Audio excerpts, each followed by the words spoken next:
여러분, 진짜 신기하지 않나요? 기름 한 방울 나지 않는 나라가 어떻게 전 세계 석유 시장을 말 그대로 쥐락펴락하는 글로벌 강국이 될 수 있었을까요? 오늘 우리는 이 직관에 완전히 반하는 놀라운 역설, 이른바 K-오일 패러독스에 대해 깊숙이 파헤쳐 볼 겁니다. 자, 본격적으로 이번 해설에 뛰어들어 볼 텐데요. 현재 글로벌 에너지 시장의 판도를 밑바닥부터 완전히 재편하고 있는 아주 흥미로운 구조적 변화들을 하나씩 짚어보겠습니다.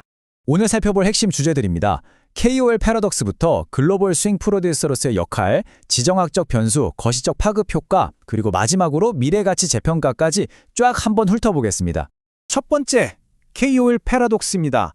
원유를 한 방울도 생산하지 않는 나라가 어떻게 정제석유 시장을 장악했는지 그 미스터리부터 풀어보죠. 여기 이 수치 한번 보세요. 전 세계 정제 시장 점유율인데 한국이 무려 4%를 차지하면서 세계 5위라는 고도의 정제 능력을 굳건히 지키고 있습니다. 산유국도 아닌데 탑5라니 진짜 엄청난 거거든요. 근데 진짜 하이라이트는 이겁니다. 50%. 상위 4개국은 자기들이 만든 걸 자국 안에서 거의 다 써버리거든요. 그런데 한국은 생산된 석유 제품의 무려 절반을 해외로 수출하고 있습니다. 스케일이 아예 다른 거죠.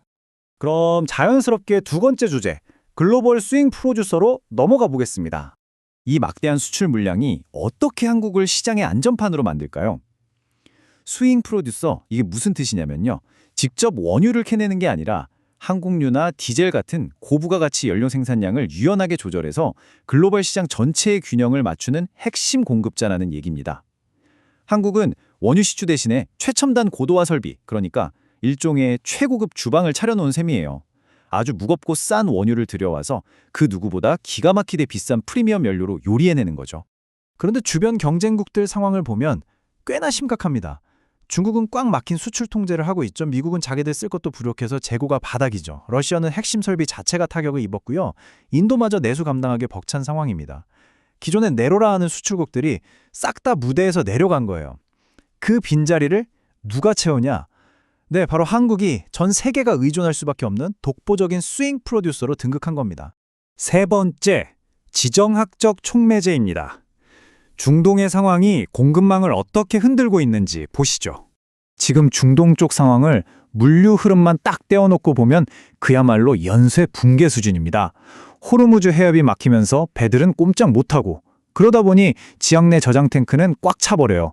결국 유정 가동을 멈춰야 하는데 이러면 파이프에 왁스가 굳어버리거든요. 이거 진짜 치명적입니다. 이거 다 뜯어 고치고 다시 정상화하려면 길게는 1년에서 1년 반이나 걸린다고 하네요. 이 차트 보시면 상황이 얼마나 심각한지 딱 감이 오실 겁니다. 전 세계 정제 용량의 무려 6에서 7%가 지금 멈춰섰습니다. 평소엔 1년 동안 단 1%만 변동이 생겨도 시장이 난리가 나는데 말이죠. 결국 다른 나라들은 고스란히 쌩쌩하게 돌아가고 있는 한국의 첨단 정제 설비로 직접 눈을 돌릴 수밖에 없는 상황이 된 겁니다. 이게 바로 지난 15년 동안의 시장 구조를 완전히 뒤엎는 엄청난 변화입니다. 예전엔 미국이 싼 WTI 원유로 압도적인 우위를 점했고 아시아는 비싼 중동 원유 쓰느라 불리했죠. 근데 시대가 바뀌었습니다. 미국의 셰일오일 생산이 정점을 찍고 중동의 힘이 좀 빠지면서 아시아 정유사들이 원재료를 훨씬 경쟁력 있는 싼 값에 쓸어 담을 수 있는 새로운 시대가 활짝 열린 겁니다. 네 번째, 거시적 파급 효과입니다. 이 변화가 다른 산업에 어떤 도미노를 일으키는지 확인해보죠. 이런 원유 시장의 변화가 정유에서만 끝나는 게 아니에요. 중동발 물류 충격 딱 하나가 다른 메이저 산업까지 거대한 도미노를 쓰러뜨리고 있습니다. 한국의 화학, 해양 심해 시추, 강관 같은 철광제, 그리고 LNG 운반선 부문까지 말 그대로 막대한 규모의 예상치 못한 수요가 몰려들고 있는 거죠. 이 부분 참 재밌는데요. 지금 중동은 당장 망가진 기본 인프라 고치는 게 급선무라서 원래 야심차게 계획했던 대규모 화학 공장 증설을 사실상 올스톱했습니다. 무려 40% 이상이 연기됐죠. 그 덕분에 뼈를 깎는 구조조정으로 체질 개선을 다 끝내놓은 아시아 화학제조 업체들한테 오히려 구조적인 주도권이 확 넘어오게 된 겁니다. 이 표를 보시면 산업 간의 톱니바퀴가 어떻게 맞물려 돌아가는지 아주 명확하게 보입니다. 글로벌 에너지 기업들이 중동을 피해서 브라질이나 아프리카 깊은 바다로 가든, 중동이 파괴된 시설을 재건하든, 아니면 미국이 중동 대신 가스 수출을 확 늘리든 간에 결론은 딱 하나예요.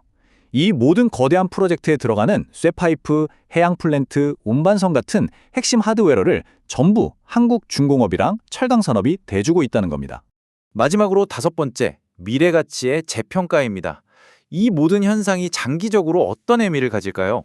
결국 제일 중요한 건 이게 기업 가치에 어떻게 반영되냐였잖아요. 옛날엔 비싼 중동 기름 쓰느라 한국 정유사들이 시장에서 심하게 저평가를 받았습니다. 만년 디스카운트 꼬리표가 붙어 있었죠.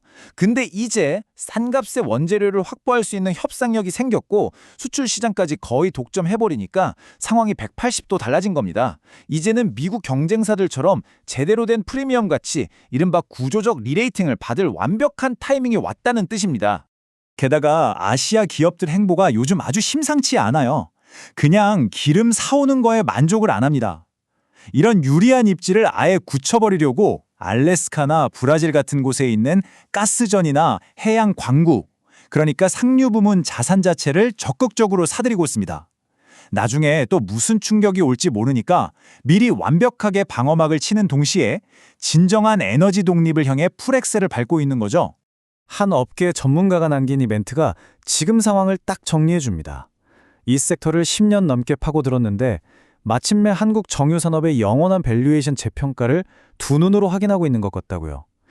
시장의 근본적인 판도가 드디어, 그것도 아예 영구적으로 한국에 유리하게 뒤집혔다는 강력한 분석입니다. 자, 이제 이 해설을 마무리하면서 여러분께 꽤 묵직하고 도발적인 질문을 하나 던지고 싶네요. 이 거대한 구조적 변화가 과연 K-오일을 글로벌 에너지의 절대적인 핵심 축으로 영원히 굳혀줄까요? 아니면 그저 운 좋은 반짝 호황으로 끝날까요? 어쩌면 우리는 지금 전 세계 에너지 시장을 짊어질 완전히 새로운 슈퍼파워가 탄생하는 바로 그 역사적인 순간을 실시간으로 목격하고 있는 걸지도 모릅니다. 여러분의 생각은 어떠신가요? 지금까지 이 매력적인 분석 자료를 함께 따라와 주셔서 감사합니다.